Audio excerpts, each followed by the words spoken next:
নমস্কার, জয় শ্রীকৃষ্ণ।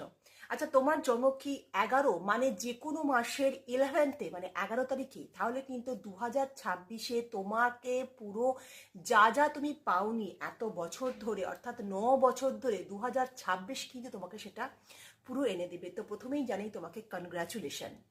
তোমার যা যা জীবনে আটকে ছিল, যেটা পরিপূর্ণতা পায়নি, যে কাজে তোমার পুরো একদম আটকে গেছিল, সে কাজ কিন্তু 2026-এ সেটা সম্পূর্ণ হবে।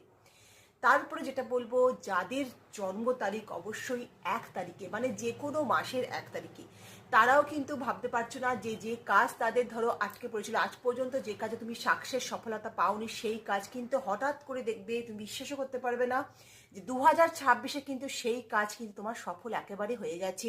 যে কাজ স্টাক হয়েছিল, যে কাজে তুমি একদম ভাবতেই পারছো না যে কাজটা হবে বলে, সম্পূর্ণভাবে পুরো 100% কিন্তু সেটা ঘটে যাবে। সেই কাজ তুমি মানে সফলতা তোমার পাবে। তৃতীয় নাম্বার বলার আগে, যারা বিশ্বাস করো যে যাদের সমস্ত কপালে যত সুখ শান্তি স্বয়ং দেবাদিদেব মহাদেব লিখে দিচ্ছে, কপালের জন্য দায়ী হর হর মহাদেব, অবশ্যই কমেন্টে অবশ্যই লিখে দাও হর হর মহাদেব, এটা লিখতে কিন্তু ভুলো না।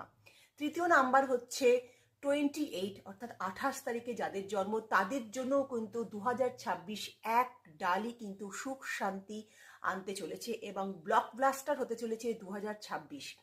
তারাও কিন্তু জীবনে যত কঠিন পরিশ্রম দিয়েছো, যে সাকসেস পাওনি, সেই সফলতা কিন্তু পেতে চলেছে 2026-এ। এবার বলবে কেন এই নাম্বারগুলি, কেন? কারণ এই নাম্বারগুলো ড্রাইভার নাম্বার হচ্ছে কিন্তু ড্রাইভার নাম্বার মানে নিউরোলজি অনুযায়ী ড্রাইভার নাম্বার 1 থাকলে, 1 হচ্ছে কাকে রিপ্রেজেন্ট করে? সূর্যকে। আর সামনের বছর অর্থাৎ 2026 কার বছর? সূর্যের বছর।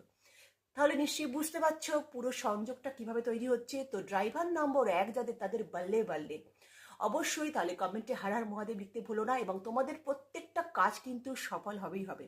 আশা করি ভিডিও খুব ভালো লেগেছে। বেশি বেশি করে শেয়ার করো, ফরওয়ার্ড করো। ভালো থেকো, সুখে থেকো, শান্তি থেকো। নমস্কার।